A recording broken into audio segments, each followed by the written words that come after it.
ધનના સાર્થવા આ અવસર્પિણીમાં આ ક્ષેત્રમાં જે 24 તીર્થંકરો દેવ થઈ ગયા તેમાં પ્રથમ તીર્થપત્ર શ્રી ઋષભદેવ ભગવાન થયા. એ તારકનો જીવ એક કાળે ધનના સાર્થવા તરીકે જન્મ્યો હતો. પ્રથમ તીર્થપતિ શ્રી ઋષભદેવ ભગવાનનો જીવ ધનના સાર્થવાના ભવ્યમાં સમ્યક્ત્વ પામ્યો હોવાથી એ તારકનો એ પ્રથમ ભવ ગણાય છે.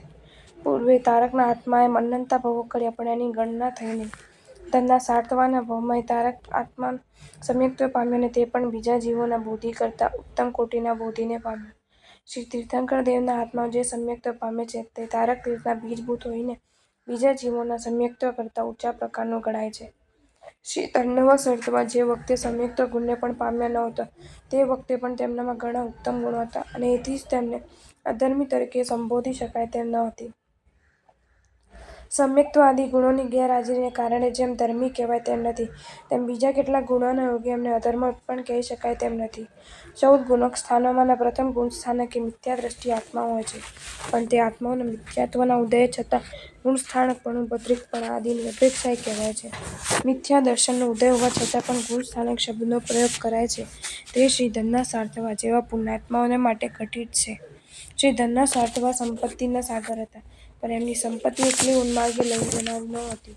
અનેક પ્રકારના સદાચારોથી શ્રી ધનના સાર્થવા મહિતલને પાવન કરનારા હતા. ઔદાર્ય, ગાંભીર્ય અને ધૈર્ય વગેરે ગુણો તો તેમનામાં અમોઘ બીજ જેવા હતા. શ્રી ધનના સાર્થવા ધનિક હતા, ગુણી હતા અને કીર્તિશાળી પણ હતા. સમ્યક્ત્વ ગુણની પ્રાપ્તિ પૂર્વેની આ વાત છે. એમ મિથ્યાદ્રષ્ટિ જરૂર હતા પણ મિથ્યાત્વની મંદતા અને સમ્યક્ત્વની સન્મુખતા એ પુણ્યાત્માની હતી. મિથ્યાત્વની મંદતા થયા વિના શ્રી ધનના સાર્થવાની જે દશા હતી તેવી દશા પ્રાપ્ત થતી નથી. કોઈનો પણ ગુણ જોતાની સાથે જ આનંદ થવો જોઈએ.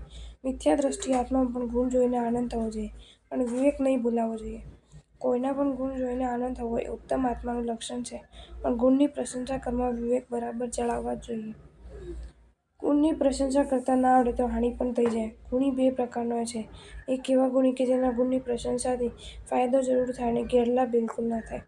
કેટલાક ગુણી એવી કે પ્રશંસા કરનાર ભૂલે તો કદાચ લાભ રહી જાય અને નુકસાન જરૂર થઈ જાય. મિથ્યાદ્રષ્ટિના ગુણોનું વર્ણન કરતી વેળાએ આ સાવધગીરી ખાસ રાખવાની. ગુણા બોલતા પણ એ મિથ્યાદ્રષ્ટિ છે અને ગુણોની સાચી સૂચકતા તો સમ્યક્ત્વ ગુણ પામ્યા પછીની જ છે એ વાત બરાબર ખ્યાલમાં રહે તેમ બોલવું જોઈએ. એવાની પ્રશંસા કદી કરવી પડે તો પણ સાવધાનીથી કરવી કે એના દોષનો ચેપ લઈને કોઈને લગાવો પામે નહીં. આટલો વિવેક નહીં ધરાવનારને માટે મૌન રહેવું એ જ શ્રેયસ્કર છે. વિવેકીનો માર્ગ ન્યારો છે અને નિર્વિવેકીનો માર્ગ ન્યારો છે. વિવેક ન જાગ્યો હોય તો નિર્વિવેકી બનવાનો પ્રયત્ન કરો પણ વિવેક વિના ડહાપણ ડોલાવવા નીકળ્યું નહીં.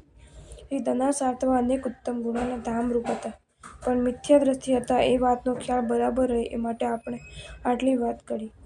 શ્રી ધનના સાર્થવાની એક વાર વ્યાપારાદિ નિમિત્તે વસંતપુર નામના નગરે જવાની ઈચ્છા થઈ.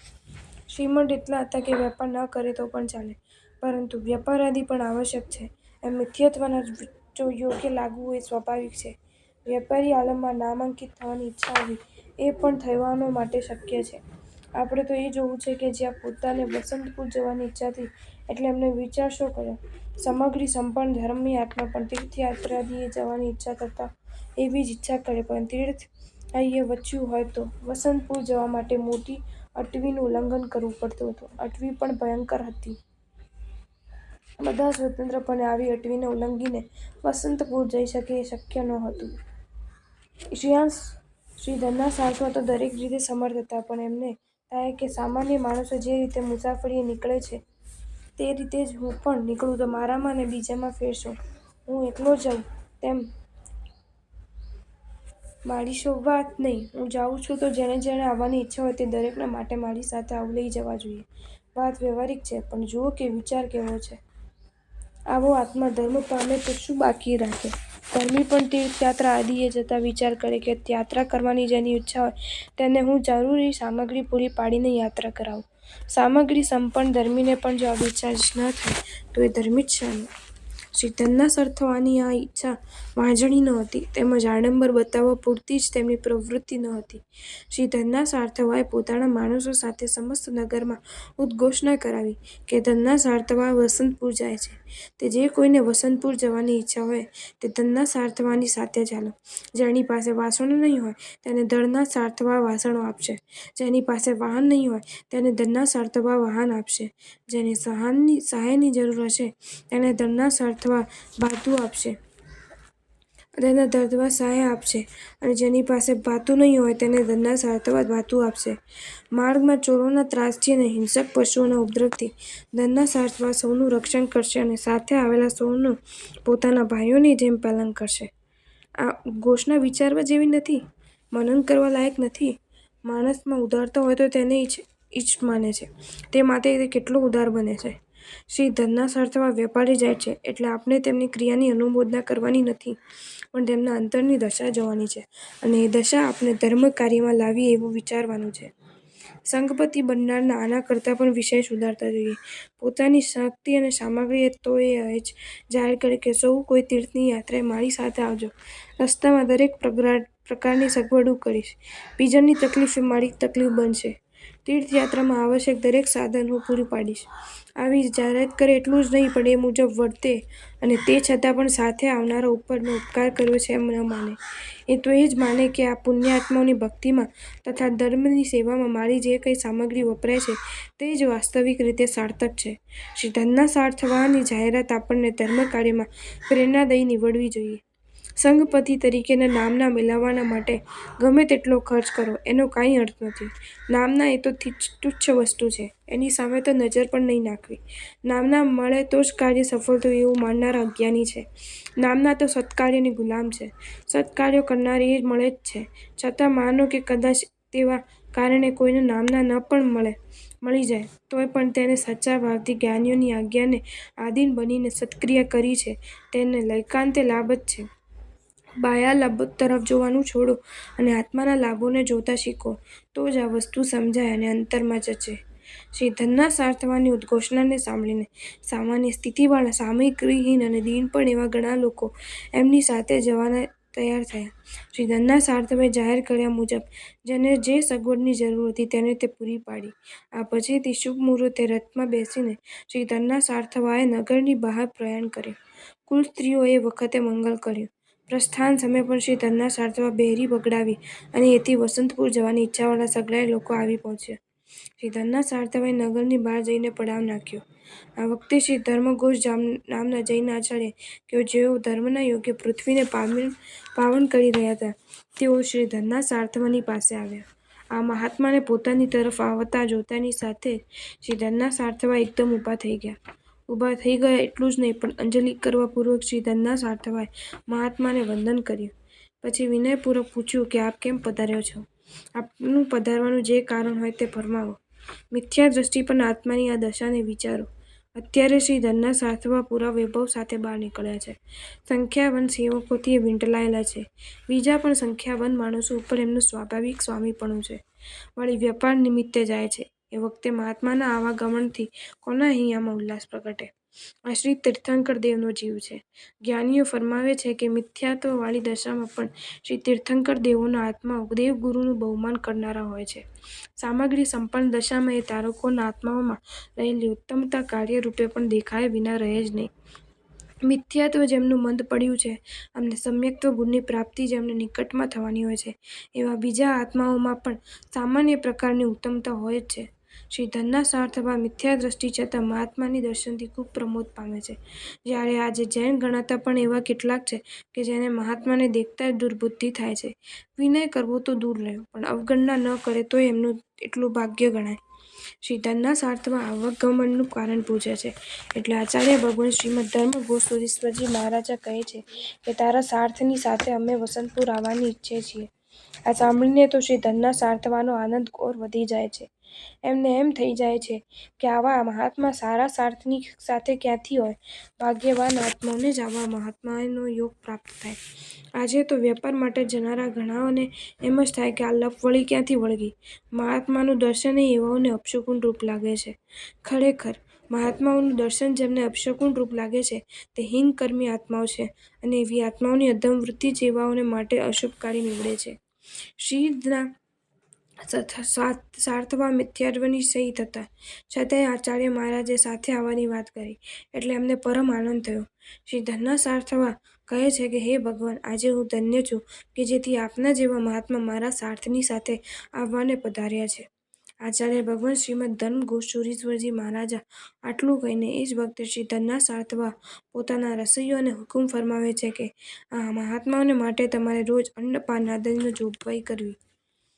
આવો ઉદ્ગાર ક્યારે નીકળે? આત્મામાં કેટલી ઉદારતા હોવી જોઈએ! વિનંતી કેવલ મૌખિક નથી, પણ સર્વ જરૂરિયાતો પૂર્ણ કરવાની એમની તૈયારી હતી.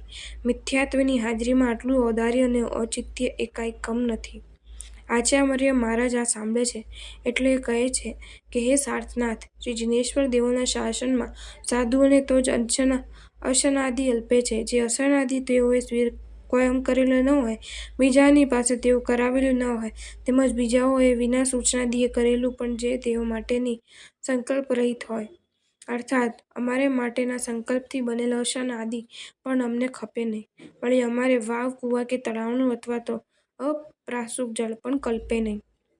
આચાર્ય ભગવાન શ્રીમદ ધર્મગોસુરીશ્વરજી મહારાજને વસંતપુર જવાની ઈચ્છા જરૂર છે, પણ પોતાના સંયમને નિષ્કલંક રાખીને જ જવાની ઈચ્છા છે. સંયમને વેચીને વિહાર કરનારા શ્રી જૈન શાસનના સાચા સાધુઓ હોતા નથી. શ્રી ધન્ના સાર્થવાને આચાર્ય મહારાજના આવા ખુલાસાથી દુઃખ નથી, પણ દુઃખ થાય તો એમને ખુશ કરવાને માટે સાધુ સંયમ ધર્મને ચૂકે એ ન બને. સંયમને વેચીને પરોપકાર કરવા આદિની વાહિયાત વાતો કરનારાઓએ આ વસ્તુ પણ સમજવા જેવી છે. આચાર્ય મહારાજના મુખેથી આવો આચાર સાંભળતાની સાથે શ્રી ધન્ના સાર્થવાની ભક્તિ વધી જાય છે. એમ થઈ જાય છે કે આ કોઈ અજબ કોટીના મહાત્મા છે. આવા મહાત્મા મેં મારા જીવનમાં આજે જ જોયા. એ જ વખતે ત્યાં શ્રી ધન્ના સાર્થવાની પાસે પાકી મનોહર કેરીઓથી ભરેલો થાળ કોઈ ભેટ લાવીને મૂકે છે. શ્રી ધન્ના સાર્થવાને એમ થઈ જાય છે કે આ કેરીઓ નથી, મહાત્માએ પકાવી કે પકરાવી અને એમના સંકલ્પથી પણ આવી નથી, માટે આ મહાત્માને જરૂર ખપશે. આથી આવા અવસરે જ આવી વસ્તુ આવી લાગી અને મહાત્માને એક દઈ શકાશે એમ માનીને શ્રી ધન્ના સાર્થવાને ઘણો આનંદ થયો. એ આનંદના યોગે શ્રી ધન્ના સાર્થવા કહે છે કે મહાત્મન, આ ફળોને આપ ગ્રહણ કરો અને એ રીતે મારા ઉપર અનુગ્રહ કરો. કેવા સુંદર શબ્દો છે! સાચી ભક્તિ વિવેકને સ્વાભાવિક રીતે જ પેદા કરે છે. મહાત્મા લે તેને પોતા ઉપરનો અનુગ્રહ માનવાની બુદ્ધિ આત્મામાં ઉત્તમતા પ્રગટ્યા વિના આવતી જ નથી. આચાર્ય મહારાજ શ્રી ધન્ના સાર્થવાની આ ઉત્તમ મનોદશાને સમજે છે, પણ પોતાના ધર્મનોય એ મહાત્માનો બરાબર ખ્યાલ છે. અત્યારે ના પાડીશ તો આને શું લાગશે, એવું વિચારીને મહાત્મા આચારને મૂકવા કે આચારને છુપાવવા તૈયાર થતા નથી. મહાત્મા કહે છે કે હે શ્રાદ્ધ, આ ફળોનો તો સ્પર્શ કરવો એ એમને કલ્પે નહીં, તો ખાવાની વાત જ ક્યાં રહી? આવા ઉત્તરથી શ્રી ધન્ના સાર્થવાને અપમાન લાગતું નથી. એમ નથી થતું કે આવું છે મારી સાથે અને હું જે લેવાનું કહું છું તેની તો ના જ જાણે છે. આજે કેટલાક જૈન કહેવતોને સાધુઓ જો પોતાના ધર્મમાં મક્કમ રહેવાને માટે તેમની વિનંતી ન માને તો અપમાન લાગે છે, જ્યારે તો આજુ મિથ્યા દ્રષ્ટિ છે. શ્રી ધન્ના સાર્થવા તો આચાર્ય મહારાજનો ઉત્તર સાંભળીને ખૂબ પ્રસન્ન થાય છે અને એમનું હૃદય ભક્તિવાળું એકદમ ખીલી ઉઠે છે. એ કહે છે કે આ રીતે વર્તવું એ કેટલું બધું દુષ્કર છે. પ્રમાદીઓ માટે તો આ રીતે એક દિવસ પણ રહી શકાય તેવું નથી. શ્રી ધન્ના સાર્થવા વસ્તુત આ રીતેની મહાત્માના સંયમની અનુમોદના કરે છે અને પોતાને પ્રમાદી કહીને પોતે એક દિવસ પણ આવો ત્યાગ કરી શકે તેમ નથી એવું વ્યક્ત કરે છે. વિચારો કે આ જાતિના ઉત્કટ ત્યાગને અને ઉત્કટ સંયમને જોઈને મિથ્યાત્વ દશામાં પડેલા પણ શ્રી સાર્થવા આવું જીવવાની પોતાનામાં તાકાત નથી એવો વિચાર કરે છે, પણ એમને આવો વિચાર નથી આવતો કે આએ ખપે નહીં અને તેએ ખપે નહીં તો જન્મ્યા શું કામ અને જીવો છો શું કરવા? આજે તો વિપરીત વિચાર જ મોટા ભાગે આવે, કારણ કે ઘણાઓમાં અન્યોના ગુણને જોઈને હૃદયમાં પ્રેમ આવવા જોગી લાયકાત રહી નથી. એ લાયકાત તો મિથ્યાત્વને કાઢીને સમ્યક્ત્વને લાવનાર છે. શું સાધુને દૂરથી જોઈને આનંદ પામનારા આજે વધારે છે કે સાધુને જોઈને મશ્કરી કરનારા વધારે છે? ગાડીમાં ન બેસે અને પગે ચાલે એની આજના કેટલાકો ટીકા કરે છે. મોટરમાં બેસે તો અક્કલમંદ અને ન બેસે તો અક્કલહીન એમ માને છે. આ કેવું કારમું મિથ્યાત્વ છે! ગુણો પ્રત્યે અનુરાગ એ પણ સામાન્ય વસ્તુ નથી. આત્માનો થોડો પણ ખ્યાલ હોય તો આવી વિષમ હાલત હોય નહીં. શ્રીધરના સાર્થવાની હાલત એવી તો સુંદર છે કે થોડા જ વખતમાં મિથ્યાત્વનો નાશ કરી દે અને સમ્યક્ત્વ પમાડી દે. એ કમ શ્રીમંત હતા? ના. મોટી નગરીમાં એમણે જે ઉદ્ઘોષણા કરાવી તે ઉપરથી પણ તેમની સંપત્તિશાલીતા કેવી હશે તે સમજી શકાય તેમ છે. આમ છતાં પણ એમને સાધુઓની મશ્કરી કરવાનું મન થતું નથી. જેમ જેમ ઉત્કટ ત્યાગ અને સંયમ જુએ છે તેમ તેમ તેમની ભક્તિ ઘટતી નથી પણ વધે છે.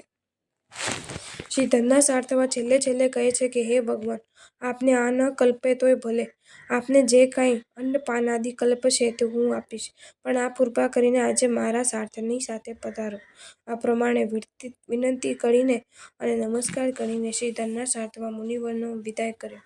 ખરેખર એ વિચારવા જેવું છે કે ત્યાગની વાત સાંભળતા જ પોતાની પામરતાનો શ્રીધરના સાર્થવાને ખ્યાલ આવે છે, પણ મહાત્માની મશ્કરી કરવાનું તેમનું મન થતું નથી.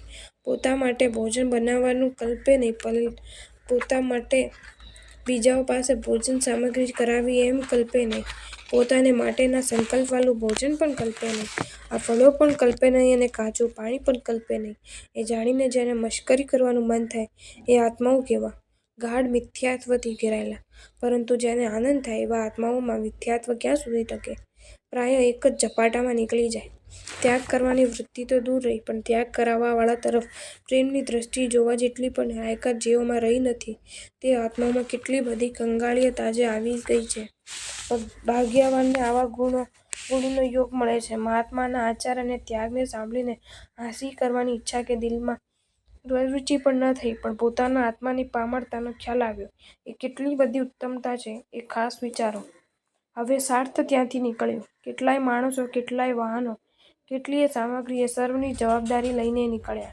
એ સઘળાની રક્ષા માટેની એમની યોજનામાં પણ ધ્યાનમાં લેવા જેવી છે. શ્રીધરના સાર્થવાએ યોજના કરી છે. સાર્થ રક્ષકોના ઘેરાની વચ્ચે રહેશે. અટવી સાર્થે વિના લંઘવી શકાય અશક્ય નથી એ માટે સાર્થની યોજના હતી. સાર્થની આગળ પોતે, પાછળ પોતાનો એક વિશ્વાસપાત્ર મિત્ર, આસપાસ રક્ષકો અને વચમાં સાર્થ એવી ગોઠવણ હતી. જેવી ઉદ્ઘોષણા કરાવી એને હરફાઈ રૂપે પૂરી તો કરવી જોઈએ ને! ફરજનો કેટલો ખ્યાલ હશે! આ રીતે અટવીનું ઉલ્લંઘન કરે છે. એવામાં એકદમ ગરમીની મોસમ આવી. જલાશયો સુકાઈ ગયા. તાપ એટલો પડવા માંડ્યો કે જાણે અગ્નિ વરસે. જેટલી શક્તિ હતી તે ખર્ચીને વ્યવસ્થા કરતા છતાં પણ પાણી પહોંચતું નથી. કુદરતના કોપ આગળ ચાલે પણ શું? સાર્થવાને ગભરામણનો પાર ન રહ્યો. ખાડા ખાબોચિયા વગેરે બધે બુરી હાલતથી ઉષ્ણ ઋતુ સાર્થના માણસોએ પસાર કરી.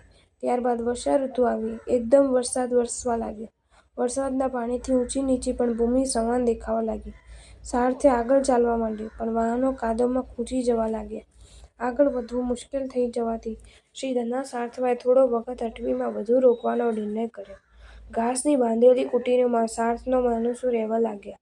એક જીવરહિત ભૂમિ ઉપર બંધાયેલી ઘાસની ઝૂંપડીમાં આચાર્ય મહારાજ પણ પોતાના મુનિરાજોની સાથે રહ્યા. આ રીતે ઘણો સમય થઈ જવાથી અને ઘણું બગડી જવાથી ખાવાનું પણ ખૂટ્યું ને સાર્થના માણસો કંદ આદિ જે ફાવ્યું તે ખાઈને જીવવા લાગ્યા. સાર્થની આટલી ખરાબ હાલત થઈ ત્યારે સાધુઓની શી હાલત થઈ હશે? આમ છતાં એકેય દિવસે સાધુએ ફરિયાદ કરી નથી, કારણ કે એ સાધુઓ હતા. બીજી તરફ શ્રીધરના સાર્થવા સાર્થની આ દશાને દુ:ખે રીભાઈ રહ્યા છે.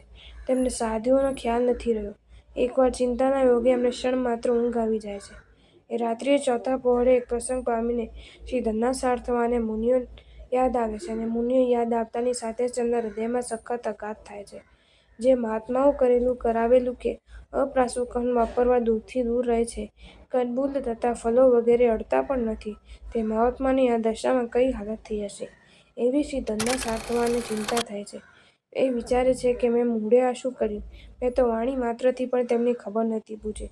હવે હું મારું મોઢું કેમ બતાવી શકીશ? આજે જ તેમનું દર્શન કરીને હું મારા પાપને ધોઈ નાખીશ. વિચારી જુઓ કે આ કેટલો ઉત્તમ વિચાર છે! અધમ આત્માઓને તો આવા પ્રસંગે પણ આ જાતિના વિચાર નહીં આવતા, કોઈક જુદા જ વિચાર આવે. જો તમને આ વિડીયો ગમ્યો હોય તો આ વિડીયોને લાઈક કરો અને શેર કરો, અને આવા જ નવા વિડીયો જોવા માટે જૈન ફેક્ટ્સ એન્ડ સ્ટોરીઝની ચેનલને સબસ્ક્રાઈબ કરો. ધન્યવાદ.